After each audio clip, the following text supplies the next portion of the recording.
Tautwana le mohumagadi wa gagwe ba ikwadisetsa ditlhopho.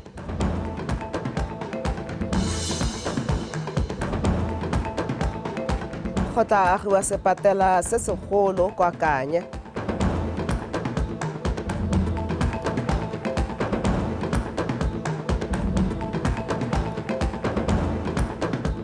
Fa mopagami wa dikuta Ross Branch a santse a tshegaditse maemo a bobedi kwa kgaisanong ya monongwaga ya Dikgang rally morago ga tikologo di supa.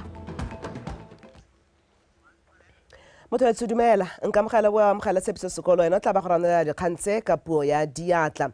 Mme ha re simolola Tautona Dr. Mokgweetsi Masisi le mohumagadi wa gagwe Meneo Masisi ba paketse ba diragatsa tshwanelo ya bone ya go ya ka molao motheo ya go ikwadisetsa ditlhopho tse di tla tshwarang ka kgwedi ya Phalane monongwaga. Fa bua kwa putegong ya mabegakgang morago ga go ikwadisetsa ditlhopho, Tautona o ne a kgothatsa BOTSWANA ba ba letlelesegileng go tlhopha go ikwadisa ka le tshwanelo le maikarabelo a bone go nna le seabe mo go tswediseng maitlamo a puso ya batho ka batho. O tsidilong ka betse ka dintlha. Ikwadisetso ditlhopho e simologile dibeke tse pedi tse di hitileng go ralala lehatshe dikgwedi di hera bongwe hela pele ga tshimologo ya ditlhopho tsa setšhaba. Bontlha bongwe jwa BOTSWANA ba heta 2.4 million ba ba nang le tshiamelo ya go thopha ba tsweletse ka go tshologela kwa mahelong a go ikwadisetsa ditlhopho. Tautona Masisi le mohumagadi wa gagwe le bone ba ikwadisitse kwa Moshopa ba ka ya tshiamelo ya bone ya molao motheo wa puso ya batho ka batho. Kopana ke gwetla ke rotwetsa ke rapela motswana mongwe le mongwe le go rona le o mang o mo tirisong a le ngwaga di le 10 le bohera bobedi go a go godimo go ra ikwadisa go le go kwa le temo le hatsing o ikwadisana e le gore ke matlhagolela a gore e re ha di bitswa a bana le tse di tshwanetseng tse di mo le kanka molaong gore o ka go tlhopha a bo ba puso ya e batlang. Re tsama ntlha le mohela re tsama mokgwa le mohela re na le motlhala o bonalang wa thitibalo ya puso ya batho ka batho ya diphathi tse dintsi go gaisa le pegape le hatsi mo Afrika ngwao ye le mokgwa ke rapela gore se ka ra elatla. Seabe sa beng ga e bothe mo go rotloetseng tsamaiso ditlhopho tse di tsusulugileng ke mang. Re inela mo tsamaisong ya molao eno re inela mo tsamaisong ya gore go begwe ebile ra go atla o ile gore o hentse re bereka le ene sentle. Nna ke tla intsha e le sekao ha le teng o kampenyang e tla nna wa ntlha o maatla e be ke bega gore tla bereka le ene gore re nalane go le kagiso e be ke solohetse gore nya go tla nna thitibalo ga nkitla go na le lerolo la dikatse mme le bone ke ba kopa yalo. Seemo sa molao wa phadisano mo dithophong se leta thetso ya bao ba ba sa dumalaneng le maduo mme go nne le tsamaiso e thomameng e sa lwa morago. Go na le kgotla le 1 hela e sengwe pegape le gone ke la BOTSWANA ga se la mahatsha pegape le le ka ntshang maduo a e leng gore mo molaong a amogelesega. Re tla na le babogedi ba belebeledi ba tlhomamise gore dio tse di salwa molao morago le go dira ga rona ba ba tswa mo diphateng tsa rona ba tswa mo kgotlang a rona ikemetseng ka nosi ba ba tswa mo mahatsing a bapileng le rona le go mahatsing le makgotla a tswang go sele mme ke ya ka le go le bua ke babogedi ba lebeledi ba tlhomamisi le lona ba bega dikgang le bangwe ba loeo ka loeo ya gore le lebelle gore a dio di tsama ka molao o re ntse mai ka teng mme le bolele ha ile gore go na le phapang epe e le gore ka ira pharologanyo e tlokang go kgalemela gone go ka gore ba molao ba tla ba le teng ba sepodisi. Latsi leno le le itsagileng go ralla lehatshe ka serudumo sa puso ya batho ka batho le tshwara ditlhopho tsa setšhaba ka kgwedi ya Phalane monongwaga go thagolela tsela Palamente ya bo 13. O tshidile Onkabetse, BOTSWANA Television. ntse le kwa phuthegonyo ya babegakgang Tautona Masisi a re o na le tshepo ya gore phathi ya gagwe e tla fenya ditlhopho tsa setšhaba ka dipalo tse di kwa godimo tse di tla tshwarwa monongwaga ka kgwedi ya Phalane. Tautona o solofeditse ipapatso ya ditlhopho e mašetla. Na tota ke emetse gore nako e tšhaela ke go ikanisiwa for a second term. Me a guess BOTSWANA ba le bantsi tota ba batla a second term, and they have a reason, because you know, after the total annihilation of our economy, COVID, they could not believe what happened thereafter. They couldn't even believe they were alive. They can't believe le batho ba ne ba gana go kentiwa ba tshela gompieno. They can't believe it. They can't believe the rate at which our economy rebounded from the devastation of COVID. You know, I don't want to tell you too much, because the campaign trail is going to be really interesting. Now, it's going to be my best campaign, my last campaign in this position. And I plan to have massive fun. Mogotsedi wa Tautona Masisi o tlhomile re Tebelelo Alfred Boang go nna moemedi wa lefatshe leno ko lefatsheng la Ethiopia ga mmogo le ko lekgotleng la African Union. Re Boang o tlhomiwa morago ga go bereka mo ofising ya tsamagatshansele dingwaga tse di fetang 20. Moemedi Raboang yo neng a simolola go bereka mo lephateng leo ka ngwaga wa 1991 o kaiwa ke Tautona Masisi e le motho yo tlhaga ka ile a nna le seabe mo go godiseng botsalano jwa lefatshe leno le mafatshe a America le Europa ga mmogo le makgotla a akaretsa European Union le la African Union gare ga mangwe. Ko lefatsheng la Ethiopia, moemedi Boang o solofetse go etelela pele seabe sa lefatshe leno mo maikemisetsong a mafatshe a kgaolo ya Afrika a AU Agenda 2063. A itebagantse le go rotloetsa kagiso mo mafatsheng. Mokwalo go tsweng kwa lephateng la ofisi ya ga Tautona o supa fa Re Tebelelo Alfred Boang a tla simolola tiro ya gagwe gone mo kgweding e ya Ferikgong. Mo Parlamento wa Kanya South, Dr. Lemogang Kwape o begetse banni ba kgaolo ya Kgwakgwe kwa Kanye ka melao ga mmogo le ditshwetso dingwe tse puso e setseng e di tsere mabapi le dikopo tsa Batswana tse di amang le go isa ditirelo kwa setšhabeng. Dr. Kwape o tlhalositse fa madi a ngwaga ono a ditlhabololo a setse a dule, mme ebile go tla nna le ditlhabololo di le mmalwa di akaretsa ditsela, sepatela le tse dingwe. Ke Sogofetse Makwinja ka dintlha. Dr. Kwape o tlhalosa fa dingwe tsa ditlhabololo tse di solofetsweng mo kgaolong ya gagwe di akaretsa dikago tsa sekolo sa Kgwakgwe le sa Losa Banyana, sepatela se se tona sa Kanye ga mmogo le ditsela tsa mo motseng gareng ga tse dingwe. Gompieko mo ngwageng ono o simologa o re santseng re tla o etsa o. Puso e ntshitse madi a kananka 21 billion pula gore mo ditsong tsa lefatshe la Botswana re oketse madi a ditlhabololo go gaisa jaaka kile a okediwa. Ga go a hela go na le madi a selekanyo sa didikadika di le 10 million pula a ke a neelwang ke le mo Palamente. Ke a neelelwa gore ke tlatse ga go tlhaetseng teng. Banni ba motse ba ne ba nankola dingwe tsa dikgwetlho tse ba lebaneng le tsone di tshwana thaelo ya metsi, go diega ga ditirelo dingwe le dikgang tsa borukutlhi mo motseng. Ga gona o tlhapileng a mongwe o tlhapile ba gaetso, ga gona o bo tlhapileng, ga gona le ga le thothi ya metsi kgwedi ya hela, ga re bone metsi ga ke itse gore mathata e ka neleng. Ba nang dikoloi ba go apaka kae le kae, ga re itse gore ka kwane tota mathata e ka boeleng. Ga bana ke riana jaana ke ja tswe dikgomo ka Tšhirisimose jaana ba tša re dipudi di le 5 ba ja Tšhirisimose batho ba ka ga nna ke mo mathateng. Borukutlhi ka ke bo hela e le rona re bo dirang, mme gore bo hele ke gore ke rona re bo lese re bo tlogele.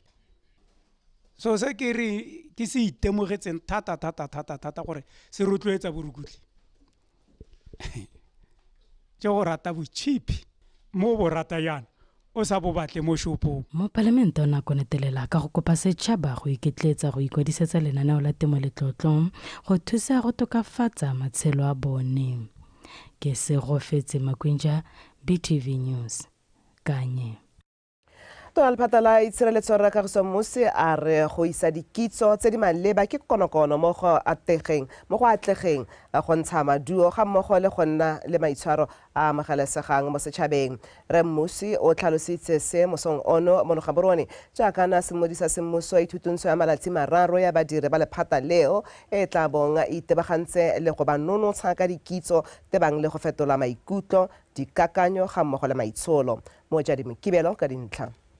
Ithutuntsho ya sethopha sa badiri ba le 40 ba ba tswang ko makalaneng a akaretsa sepodisi, sesole ga mmogo le badisa magolegwa le makalana a mangwe a bopa lephata la itshireletso ba ta thathalelwa dikitso tse di tabasugang go hetola maikutlo, dikakanyo ga mmogo le maitsholo ha ba le mo tirong. Se se gata mo temeng e setseng e segilwe ke Tautona Dr. Mokgweetsi Masisi go rotloetsa tšhaba eno mowa wa go dira dilo ka pharologano ka e le gone go ka thusang go isa ditirelo ka nako ko setšhabeng le go hegosa go godisa itsholelo go nna e kwa godingwana. This is the beginning of a spade work to uproot the prevailing mindsets that inhibit change, progress, and growth in our ministry, including its departments and agencies. At this juncture, let me reiterate that mindset change starts within ourselves. Simolla mo go wena, mo pelong ya gago le mo moeng wa gago. Team 40, you can only preach mindset change successfully if you have transformed yourself. Jaaka mephato ya itshireletso e somarela thibelo le ledula go nna teng mo lehatsheng leno jaanong se ba se ithutang ha se ta taleletsa mo go tse dinte tse ba ntseng ba di dira. Honorable Minister, I take this moment to assure you that we are committed to delivering quality services to Botswana and our visitors. We will carry out our work tasks with due professionalism. To this end, our application to the job will be characterized by a high level of awareness of 2036. Reka khona go change the organization tsa rona hela ha rona re change ha o sa change ha o ka kiwa khona go tsamaisa change. You can only be an agent of change if you have changed. If you don't change, all stuck mo mindset ngolo ona le mmala o bontsho a kere gona le mmala o bontsho le mmala o blue. How stuckile mo a negative mindset how ka ke wa khona go change organization. So you have a mammoth task le na le tiro e tona a e solehetseng gore le tla mo thusa gore a itsweledise. Ithutuntsho e ya malatsi a mararo e solehetse go thusa badiri ba itshireletso ka dikitso tse di ta ba thomang kwa pele go tukisa molelo mo maitamong a go hetola maikutlo, dikakanyo le maitsholo. Mojadi Mokibelo, Botswana Television, Gaborone.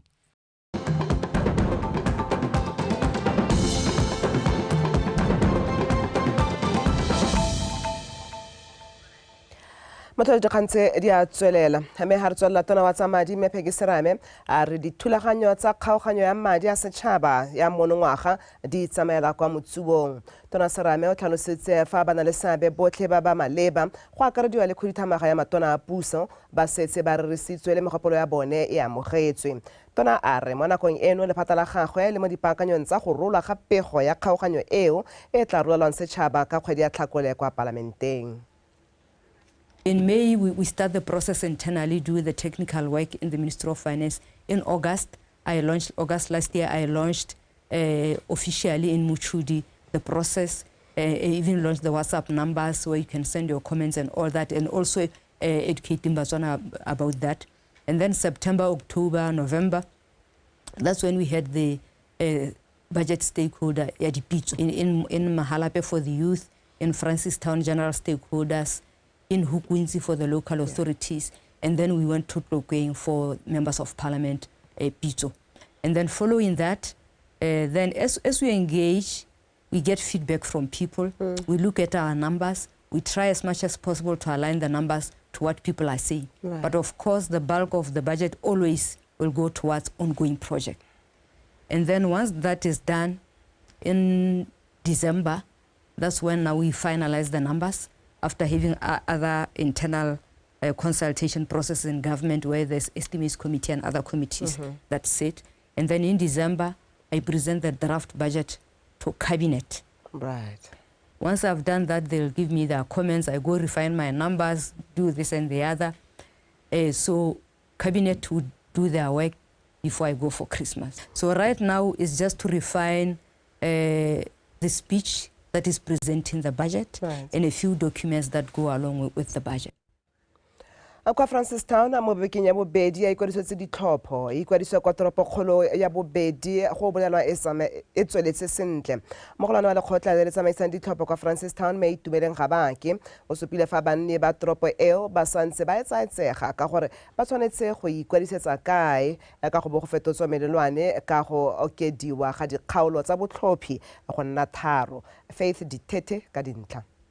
Mme Gabake a re mo bekeng ya ntlha ya ikwadiso e nang le malatsi a le mararo hela ba santse ba kgonne go kwadisa batho ba heta 2,000 ebile ba tsweletse ka go amogela dipalo tse di kgotsogatsang. Re sa le re simolla ka di 5 tsa kgwedi yone re leng mo go yone re setse re kwadisitse bathophi ba ka nna for Francistown East re kwadisitse ba le 753, Francistown South constituency re kwadisitse ba le 1,108, Francistown West re kwadisitse ba le 429. Ikwadiso e tsweletse sente batho ka ha ba tanga teng ke tsa gore mo bekeng ya ntha yona e leng ya malatsi a le mararo re bone ba ta ka dipalo tse di nametsang ebile re na le tsholelo gore ba tanna ba ntse ba iketetsa Batswana. Lekgotla le le tsamaisang ditlhopho mono Francistown le itemogela dikgwetho tse di laolesegang. Dingwe tsa dikgwetho tse di akaretsa go kgaoganngwa ga dikgaolo dingwe tsa bothophi ngogola mo nakong eno go bakanketsaetsego mo setšhabeng gore ba ikwadisa jang. Ga ke ka re na le dikgwetho dipetse di kalokalo ha e sela gone goreng go tshimologong sentente e ne ya nna kgang ya gore kana re ne re tshotse furniture e leng gore ne tswa mo di public facilities ya ka go di primary school mo e rileng ha dikolo di bulwa ha re di busetsa bo gore ha le go tsamaya go nna le goreng re nna le thaelo ya furniture. Mme ha go ntse jalo ga se seemo se seneng sa emisa ikwadiso e nngwe re itemogelang ke ya ka ha go nna le pula mo nakong ya gompieno. Mathophelo a rona hale a tsama a nna le metsi go nna le metsi a mantsi mo teng ha re bonang go tshwanela gore ra sutisa ha re bonang gore re ka bula teng gore go thole go phaphalala le gone re dira hela jalo. Motho wa ntla ka di 5 go ikwadisa bana mo donga ke ile ka sa kartate ka lebaka la re gatwe ke ikwadisetse go ke nnante gone hela ra itse bathophi ba rona ba tsama ba nna le gone go tsietsega ke sonse bo registration like ba rona re ba rotloeditseng gore hela ha mothophi a ta mo mathophelong a thoma mise gore ka boammaruri o wela within polling district yone a tshwanetseng ke gore ka moso a ba tsoga ya go thopha mo go yone gone ha le gone ga tsama ga nna le tsietsego but because re banetse dimmepe tse di supang gone gore ba le ba kwadisang ba tshwanela ke gore bo ba tswa mo kgaolwaneng ehe jaanong go batho go ha le se tiro ka tselentseng jalo.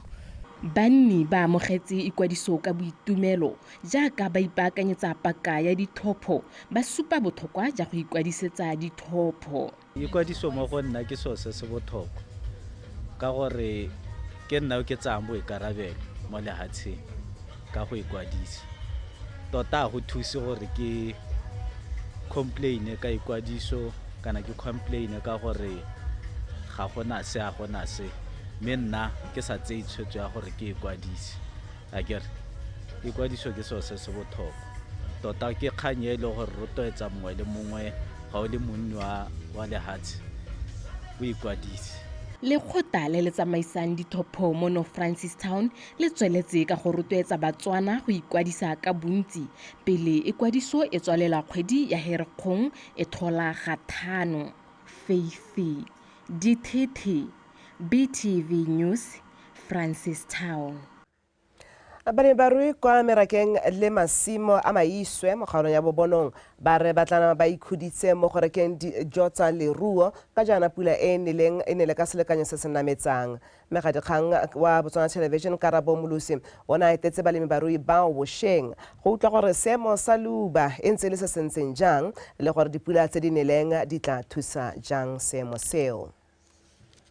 Kgaolo ya Bobonong borwa e le bontlhabongwe jwa bobirwa ke nngwe ya tse di tshabelelwang ke luba ka e le potlana gape na le palo e go godimo ya leruo mme mo nakong eno balemi le barui ba nyenya ebile ba na le tsholofelo le fa dipula di nele morago ga nako e tlwaelesegileng selekanyo sa pula ke se se nametsang ka naga e kgabile ka botala phulo le metsi di oketsegile leruo le tla ata tota ha dipula di nele ka di nele yana se re se dirang gompieno ga re sa feeda re a supplementa re sa diliki thata re duema go dikgomo di tshwara nama ka nako e khutshwane kgoga ene e bakang ga thota ke yone e leng maswe thata dipula di nele yana ke yone e nantsi go nte ga kgoga malwetse a teng ga a kalo ke malwetse hela le gone malwetse a tshwana bola piskin ke bona gantsi yana e tla tshwenyang mme gantsi rona ra kentela ka nako ka re tota se ke bua hetse re itse gore naga ya rona e ntse ja e thokana le ke nako ya gore change re direng thuele kgwebo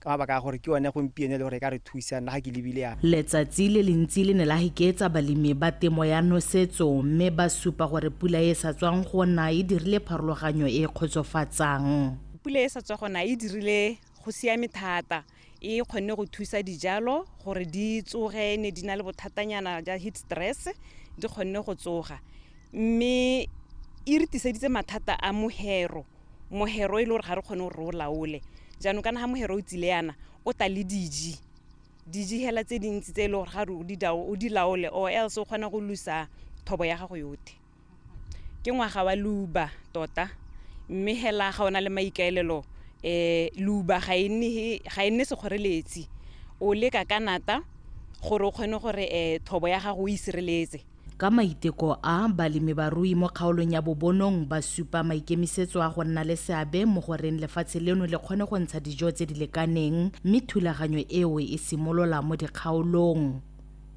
Karabo Molusi, BTV News, Bobonong. Nna ke tsodile ka lewetso tlakistele Edwin Mashakgo mo ena go tshwaretsetsa metshameko.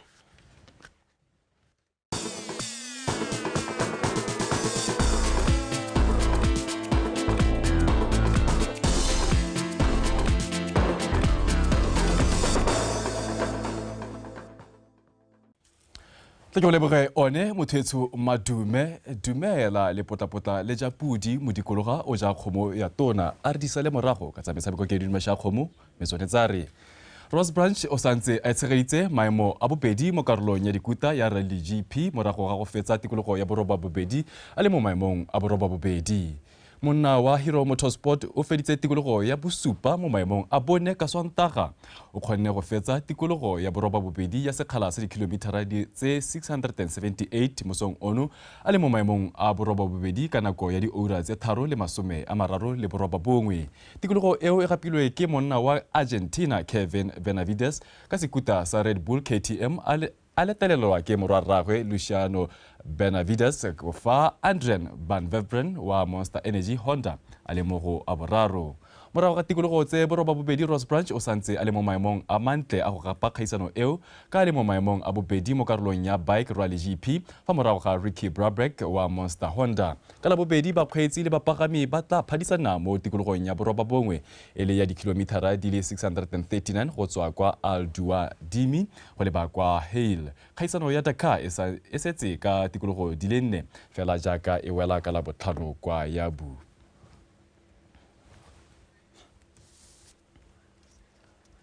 Fa jaanong re tsena mo go tsa kgwele ya dinao setlhopha sa Gaborone Young Strikers se okeditse ketapele ya sone kwa setlhoeng sa loko ya Gaborone Region 1 Division 1 se sena go fenya sa Sebele Shooters ka nno go lefela motshameko o wa ntlha wa liki eo monongwaga o ne go tshamekelwa kwa lebaleng la sekolo sa Tsholofelo a Rutwe le Diapoloko ka dintlha.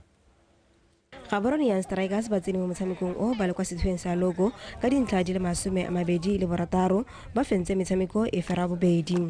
Banna ba gaong ka betseng bangiwa ba tshamekile maleka a mabedi le go latlhagelwa ke o le mongwe. Sebele Shooting Stars mo letlhakong le lengwe bone ba go kwantse dintlha di le 20 go tswa mo diphenyong tse 6 le maleka a mararo. Banna ba kwa Sebele ba latlhegetswe ke metshameko e le 2. Motshameko o simolotse ka bonya batshameki ba supa fa ba santse ba na le letsapa la Keresemose mme ga se ka ga nna le nno go fitlhela karolo ya ntlha e fela ka maleka a le fela setlhopha. Mo karolong ya bobedi ditlhopha tsa tswelela ka go lekana mašetla fela tsa nna tsa retelelwa ke go tshikinya letloa. Ya re motshameko o tsamaile metsotso e le 60 le morago la Sebele Shooting Stars la tshameka Kaizer Sangweni Makgwakgwa mme motshwara diphala a isupa kwa moloreng.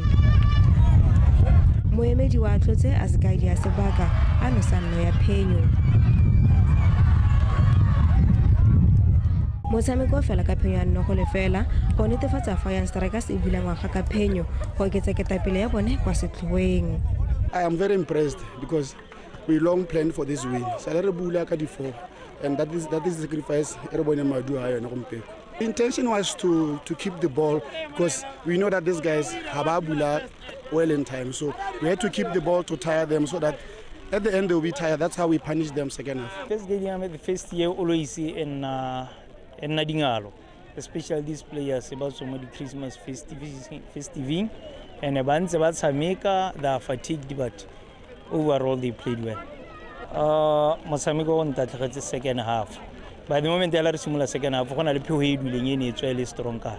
It is a game of Sameka our Noman. Majo amangwe Union Flamingo Desportos e do ga mo gatleng wa loko e tshamekile maleka a dinetse tharo setlhopha kgatlhanong le Premier Stars fa Moonlanders ba latlhegetswe ka nno e lengwe go le fela kgatlhanong le City Eagles.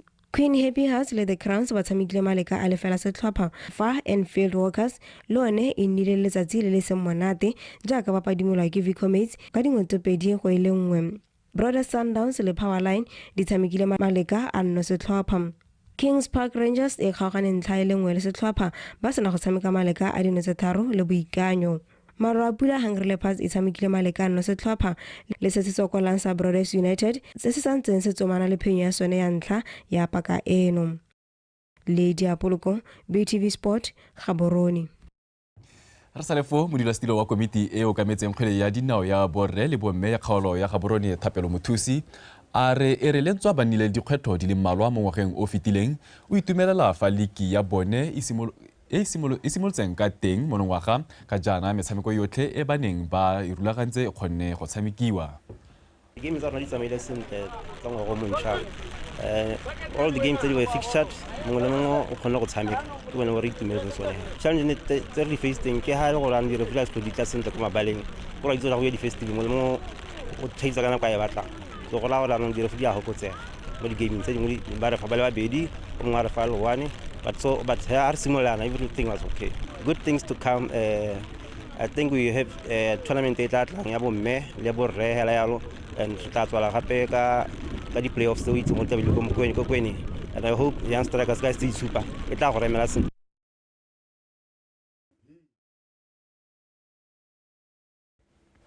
Ntse re le mo go tsa Division 1 re leba kwa kgaolong ya Kweneng setlhopha sa Majweng SC se tlhatlogetse kwa setlhoeng sa Loko se se na go fenya sa Thamaga Shooting Stars ka nnogo le fela ka mafelo a beke. Majweng e itsile mo motshamekong o e le mo maemong a bobedi mo Lokong.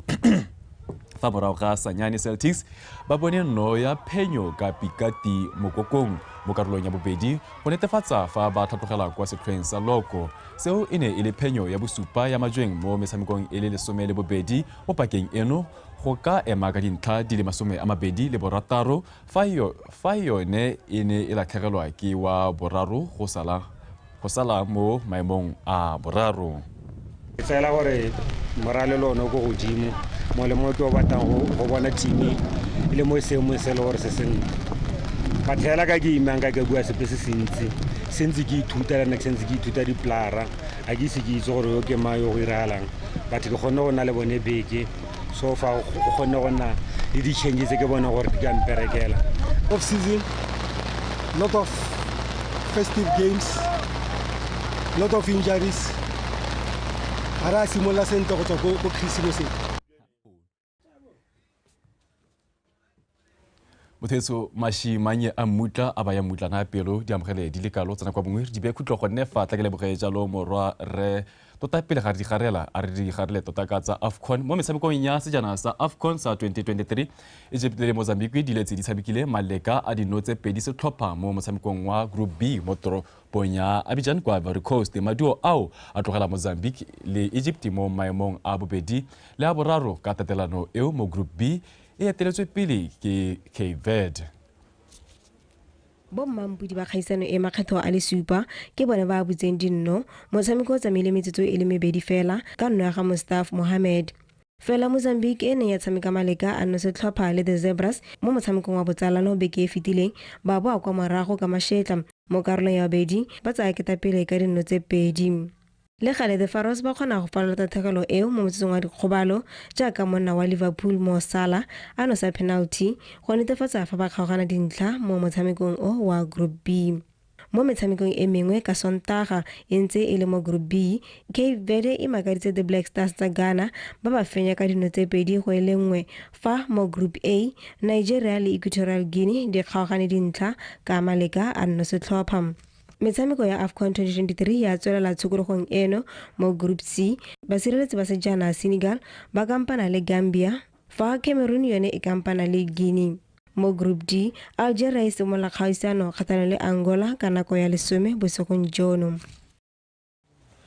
Motheso a re sa golole tlole maro tsena kwa ya bongwe di be khutlo go nne fa tla ke le bogetsa lo morwa re sepiso sekolo o neng a rolwa jalo ka puo ya diatla tse mashakgomo tse tsa thobeng tse le phepa o ne Rabanteng ka lakatshane o tla be a bua jalo go ta go garela jalo thulaganyo ya Botswana Connect matlhoma bonana ga se matlhokana re bonana gape mo go la ka moso.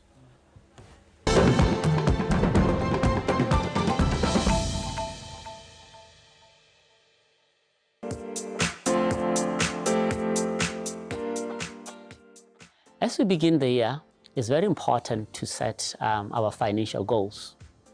Our financial goals re ka re ke maitamo a gore